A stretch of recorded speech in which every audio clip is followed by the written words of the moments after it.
by the way, James, where I come from, it's the squeaky wheel gets the grease. The grease, okay. Not doing it. So. All right, that explains your hairdo this morning.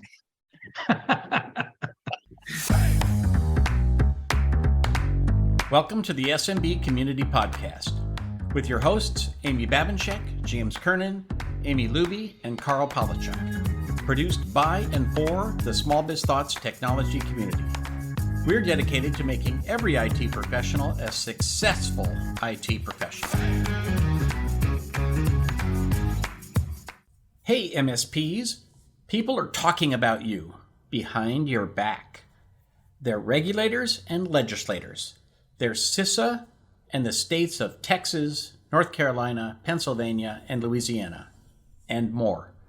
Every state now has at least one committee in their state legislature that focuses on cybersecurity. That means regulation is coming. You can count on it. The National Society of IT Service Providers was created to give you a seat at the table when someone's talking about you. That includes regulators, legislators, and even the media. Find out more and join today at www.nsitsp.org. We're working on your behalf to turn the industry into a profession. All right, welcome back to the SMB Community Podcast. This is James Kernan with Kernan Consulting, and I am here with my friends Amy Babinchek and Carl Palachuk. Did you guys read the big headlines? I think this week probably would be Rob Ray going to PAC State. Yep. How did I already know that? Like, I was not surprised by the news. Like, I knew that he was going to PAC State. So this. Yeah, he just kind of disappeared. But yeah, that's a logical move. Yeah, you had heard like the rumor mill? I guess so. I guess I did. And I just thought it was already a known thing that that's what was going to be happening. Ah, very interesting. Well, I'm not the least bit surprised by it, although I hadn't heard of it. I guess I'm not connected to the good information, but it makes perfect sense. I mean, I had heard long ago that PAC 8 is going to be, one of the next companies to go public or to, take a new round of funding. Mm-hmm. So this is their year, and so making Rob Ray a corporate vice president goes a long ways. Yeah. Yeah. He certainly rocketed up in just a few short years here from the new distributor on the block to, top 3. So, yeah. So I don't know whether that will be good or bad for the community. I'm always suspicious of what big money has done for the major vendors in our organization, in our corporation, or in our community. So, will they lose their personal touch? Will they lose their excellent customer service? I'm also a firm believer that there's an inverse relationship between size and good customer service. So give a corporation a bunch of money and see what happens. I think it'll be good news in the short term. They'll garner a lot of attention, a lot of excitement, a lot of new programs. Then they'll go public. And then I completely agree with you.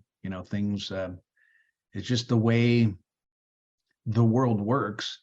When you become a publicly traded company, it's all about hitting those numbers, regardless if you need to hit that top line revenue, regardless if you're making profit or not. So you make these horrible short-term, or quick short-term decisions, and it'll have really bad effects over the long term. And I've worked with some and have seen that happen, but yeah, especially in the channel, where's some examples of where it really helped? I can't really think of any.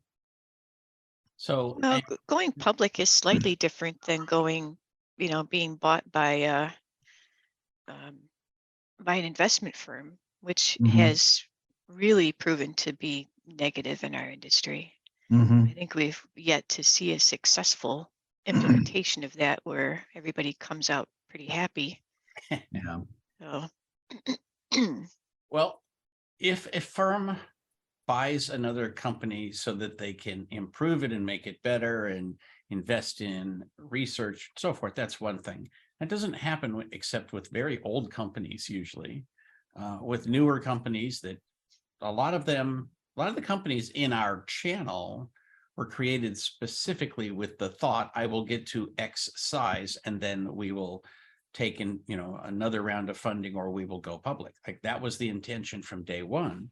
And so they're just executing their plan. And I'm not saying that's true with PAX8. I'm just, in general, that's true with many, many organizations in our channel. It is. I mean, where is StorageCraft today? Mm-hmm. There's such a good example of a firm that was started in our end of the industry, in the SMB market space, developed an excellent reputation as, being the backup solution, and had awesome technology that was licensed to pretty much every other backup vendor in the industry. And then they were bought by an investment company who emphasized sales over product development. Mm-hmm. And we just don't even see them in our, maybe they've gone off to enterprise or something, but we just don't even see them in our part of the industry anymore. Right. Yeah, they don't come up anymore. You're right. Mm-mm. Well, on the lighter side, it's nice to have lots of money being pumped into our channel. True. That money flows somewhere. So, Yeah. What about shows? It seems to me that there's a lot of people who spend their time in booths who really, really want the shows to come back because they miss their old friends. And I think that's good. Yeah. But a lot of the people who put on shows will tell you, oh, we're at 110% of what we used to be. But you look around, it's like, no, you mean there's 110 people here. Mm-hmm. So they're not getting the attendance that they are claiming for the most part. Will they come back this year? Will shows ever come back the way they were? Yeah, it's a good point. There's a lot coming, right? There's a lot coming, and I think there's just such an increase in competition of shows. Everybody's jockeying for the MSP business owners' time, to get them to come, and it's a big investment, time-wise and resources, and so it is hard. But I don't know. I see an influx of events, and I think the attendance will go up, especially at the really fun ones. I'm hearing that, at least, people telling me that they're traveling more and planning on attending more events. So I don't know, Amy, what are your thoughts? I think events are going to have to change and do something new. I think the tendency is probably just to do what they did before the pandemic, and then now that events are back, they can just, re-roll out the plan. Yeah. And I think that's going to be a mistake for a lot of them. I think they should take this opportunity to reinvent and do something new, and that will bring people back. I don't know that people want to go back to the way that they did things, just like we're seeing the, businesses are not operating the way that they operated before, right? They're much more mobile today, and employees coming and going out of the office, and they've reinvented themselves. I think events need to reinvent too. Yeah. Well, it's funny. I think a lot of companies, corporate organizations, made really silly decisions, and most people did during the pandemic, right? The people who moved to another state because now they can work remote. It's like, wait a minute. Like, this will end at some point, and now you got a house in Colorado and you live in and you work in California. That's a long commute, So there's some of that, but there's also corporations who got rid of their offices, or I know one near the state capitol here that they basically went to an open floor plan where, it's like everybody's sitting at a picnic table, and that's great if you're in the office one day a week, but if you're in the office 3 or 4 days a week, it's a disaster. It's like having your Zoom meetings at Starbucks. Yeah, it certainly changed the culture of many businesses, right? And and they'll probably go in the backward, quote unquote, backward direction a little bit, just because they have to have their people actually be productive. And right now, many of them, their people are more productive at home than than they are in the new office. Yeah. Yeah. In many cases, that's true. I've seen some people get, take advantage of that and not hold their employees accountable. But, you can fix things like that when you have a large remote workforce by having strong goals in place and accountability teams, good communication using technology like Zoom here or, chat, just to stay connected, in morning huddles, daily huddles, I think was a great idea, to keep people accountable, but engaged and motivated. Some people like me, I'm an extrovert. I like being around people. I like that energy, and working too much remote drives me crazy. So I need to find a balance of being able to, kind of like you said a moment ago, Carl, about, I miss my friends being able to go to the shows and, or customers and meet face to face. So anyway, that's my 2 cents. But yeah, things are changing. It's interesting. You kind of brought up, what do you think about hybrid events? When you have an event, everybody wants, the vendors all want to physically go there. They want you there. But a lot of people, including me, are still keeping kind of a dual way for people to attend. They can attend in person, and that's preferred, but you also can attend virtually. And what are your thoughts on that? Because I have mixed feelings myself. Would love everybody to be there, but do you think that's going to continue? Do you think that's going away? I know the experience is far different in person. It's much better in person than it would be remote. So engagement is much lower online. But what are your guys' thoughts? I think if you're going to do any kind of remote event or hybrid event, you have to really change the way you're doing things to engage the remote attendees. Mm-hmm. I still think that the best one who really does a good job with this is Dave Seibert with his SMB Tech Fest. Mm-hmm. I think he does a really good job of engaging the remote attendees, making them feel like they're in the room, Mm-hmm. giving opportunities for the speakers to engage with the people that are remote. Mm-hmm. Good point. If you don't do that, if you just stick a camera up in the room and say, you can be here as a fly on the wall, that's not really engaging, right? Yeah.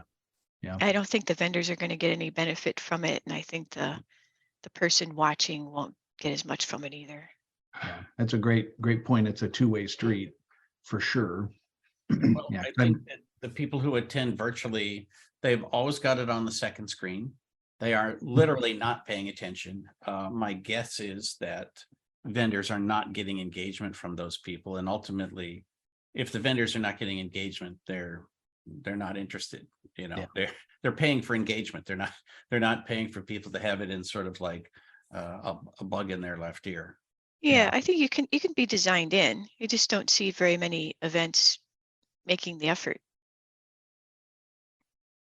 Yeah, it's I see it fizzling out, continue to fizzle out just because of the lack of engagement. And to me, the best part, and I've heard this time and time again from other folks, but the best part of these events might not be the keynote, right? It's the networking. It's, rubbing elbows with your peers and the cocktail hour or the lunch hour or the breakfast hour. So that's, you'll learn a lot and form relationships at that time. So you can't do that online. Mm-hmm.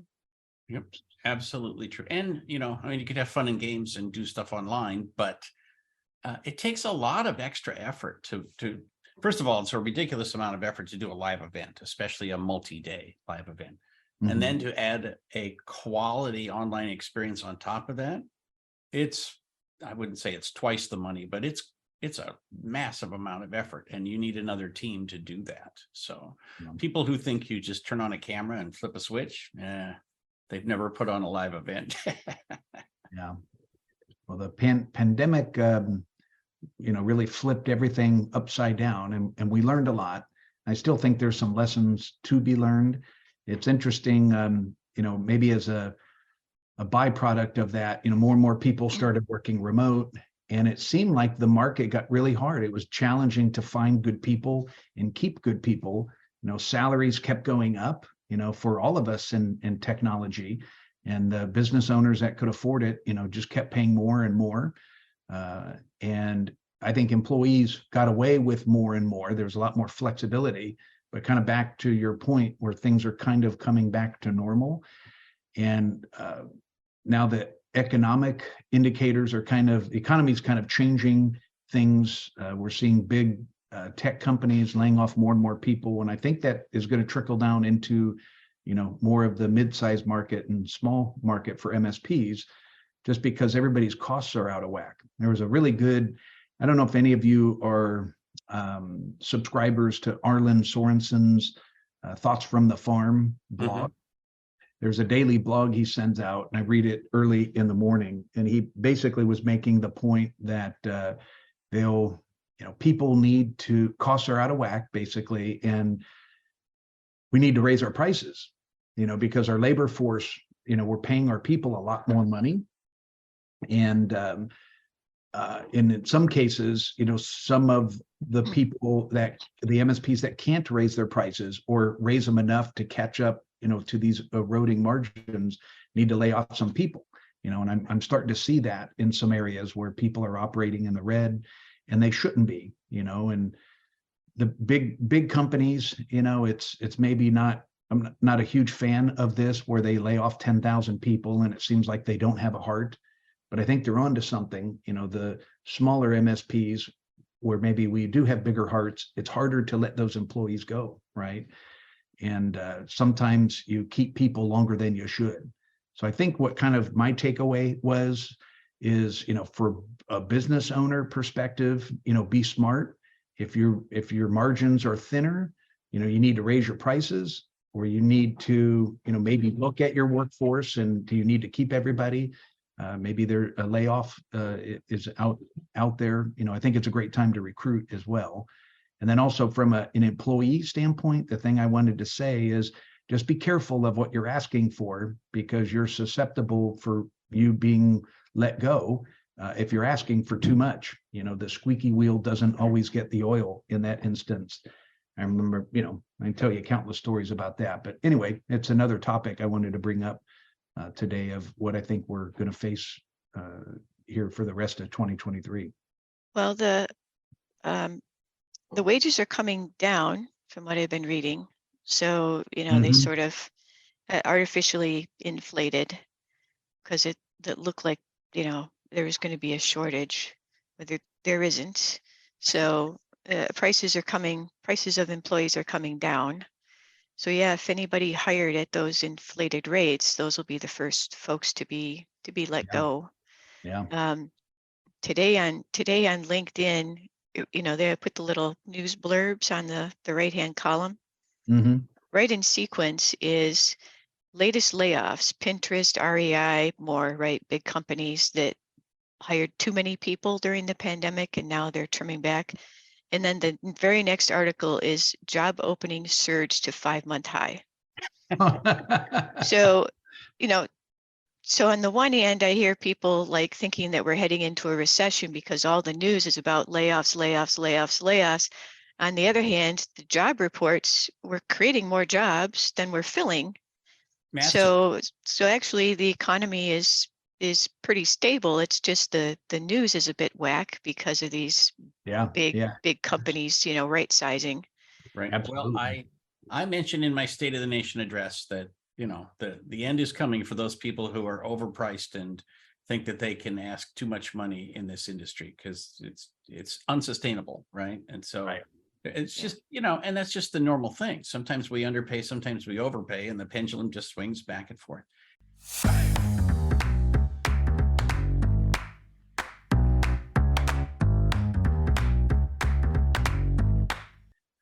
On other fronts, somebody put a note in about a green comet. I had not seen that until I saw the show notes. That's me. I put a bunch of stuff in there today. The Green Comet. Yeah. There is a comet that is bright green, visible with the eye. Its peak was yesterday, the 1st, but it'll be visible all the way through April. And it has not been seen since Neanderthal times. Wow. So So you should get out and see the Green Comet, use the app on your phone to locate where it is and just look up in the sky and you'll be able to see it as soon as this moon gets out of its bright phase. So it'll be visible for months. Does it have a name? It must have a name. It's Cousin Larry's pretty good comet. Cousin Larry's pretty good, pretty nice green comet. I don't know if it has a name. I didn't see its name. It probably has some really, really dumb name. I thought you were All I talking know about it by is Green Comet.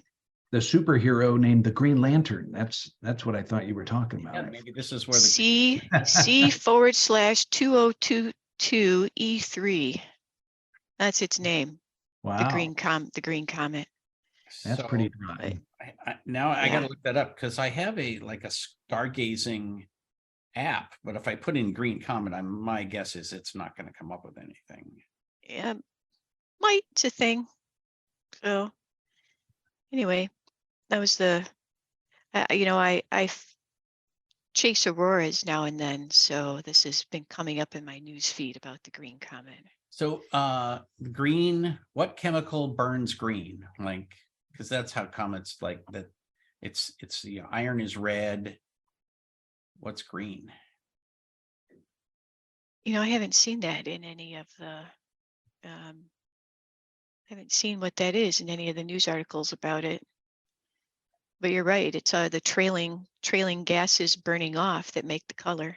Yeah. One of our listeners will tell us, I'm sure exactly. they know. Oh, great. I'm glad you reminded me. So send us your emails, your letters. If you go to smbcommunitypodcast.com, you can send us a note and we would love to answer your questions or respond to your abuse or your feedback or whatever.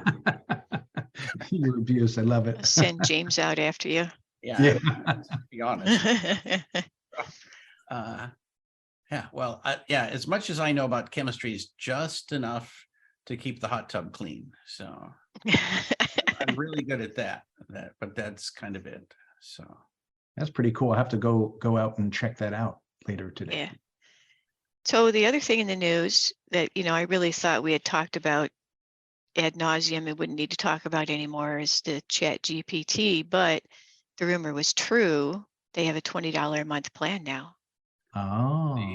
And I would totally pay for that. And just in terms, not to create ridiculous essays. I'd say two pieces of fun information that came out. One was the meme about ChatGPT is just great for mansplaining.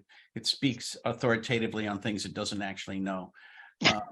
And the other one is there was just a story on radio about a kid asked ChatGPT to write an essay about the planets, and it had the wrong size of planets. It was like, Saturn is beautiful and da-da-da-da-da, and it's so big all the other planets can fit into it. And the kid is like, except it's not the biggest planet. Jupiter's the biggest planet, and all the other planets will fit in it. So it can fit Jupiter inside of it. So this has to be wrong. It is true. It is true. You can't believe everything on the internet, right?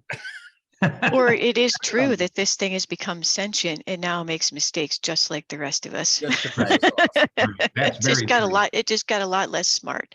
Yeah, it's funny. It keeps coming up in my circles as well. We had one of our mastermind calls were yesterday, and one of the peer group members had pointed out, he said, hey, the Chamber of Commerce asked me to come in and do a cybersecurity talk. And, I haven't done a talk for a while. So I just used ChatGPT and it, write a speech on cybersecurity, and it printed out 2 pages. So, and he was holding it up saying, I read it. It's pretty impressive. It has some good content. But is it true? Is it? Well, that's true. That's a good point. That's a good point. He seemed to think so with, his feeling, but I think it's a great resource to kind of get you 95% there. And then, like we've talked about before, I think it's really important to add your personality and your own spin on that. But obviously we need to, some fact checkers to make sure that we're sharing truth. I believe so. I think the reason that I would pay $20 a month is that I think it is great for generating alternatives to something. For example, social media posts. We talked about this last time. that if I want 10 different ways to say the same thing, it'll give me that with a lot less use of my personal brain power or my employees' brain power. Or ideas. Like the thing is, like we had it do the thing with the Great by Choice, and it picked out one interesting fact that was not actually the key element of culture with regard to Great by Choice. It was just a suggestion in the book, but because it glommed onto that, it then went down that rabbit hole and wrote a folk song about one element of the book that wasn't actually the most important part of the book, in my opinion. So, so you have to use it carefully. It is a tool, and that's the key piece. But I will say, all the buzz suggests that it has enough consciousness in the human conscience that we know how to use it, and we will find ways to use it for good or bad. So that makes it a viable product. And when for the first time, I think people are beginning to understand, oh, artificial intelligence, there's a lot more artificial than there is intelligence. So we are looking at some old version of ChatGPT when we look at it now. So there's apparently a 4.0 version that has been trained on 500 times as much data. Wow. So it should be even more accurate, provided it's not 500 times more garbage data, right? So that version might be the public version now, because they've got a thing that pops up that says there's a January 30th update with improved, whatever. I was looking at it this morning to help me write 5 variations on posts, and it was very busy. Right. So it kept erroring out. And the thing is, if you pay $20, it won't do that. So it's never done that to me before, but now it is doing that to me because I didn't pony up for my $20 a month yet. I wonder if you can find, like, what are the most common searches on ChatGPT? Like that's good fodder for news stories right there. Yeah, that's a great feature. Part of the article on the new subscription was a quote from BuzzFeed saying that they are subscribed and are using it to generate content. Oh, so that's interesting. So I don't see. BuzzFeed's theoretically a news agency, so I'm not sure what it is that they're going to use old content for, but maybe they're not an actual news agency. They're sort of a social media news company. I don't know. I'd be interested to know how they actually are going to be using it. Yeah, I like BuzzFeed. I like their feed. I like their buzz. Yeah, but maybe they're appropriate because they're not quite news and not quite buzz. We are the #1 podcast for managed services, according to a thing called FeedSpot. And I would only point out to you that until this very second, you probably never heard of FeedSpot. And this is one of the most frustrating things on the internet, is that sites appear out of nowhere. They do some Google search, and then they create a rating thing. And then they either sell ads or they sell affiliate marketing. So you are looking for some product, a new hair cutter or something, and they rate all of the hair cutters on earth, and here are the top 12, and here are affiliate links to go buy them, right? And so it becomes harder and harder to actually find something that you're actually looking for, because you're overwhelmed by these rating sites that are not actually legit ratings at all. They are just like, here's a thing in this category, here's a paragraph from their website, and some related links that will put money in our pocket. So anyway, so we're on we're #1 on that list, which is nice to know. But yeah, that's in awesome. my opinion, it is meaningless. And if somebody from FeedSpot actually exists and would like to talk about this, we'll be happy to have them on the show. I was excited for just a second, and then you said it was meaningless, and now I'm not so excited. But I am hearing there's a randomly picked to be the top out of 15. That's worth something.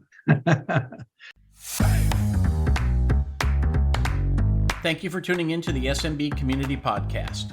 If you found this useful, interesting, or fun, please subscribe, share with your friends, and give us a thumbs up on your favorite social media. Please check out the show notes at smbcommunitypodcast.com and give us your feedback.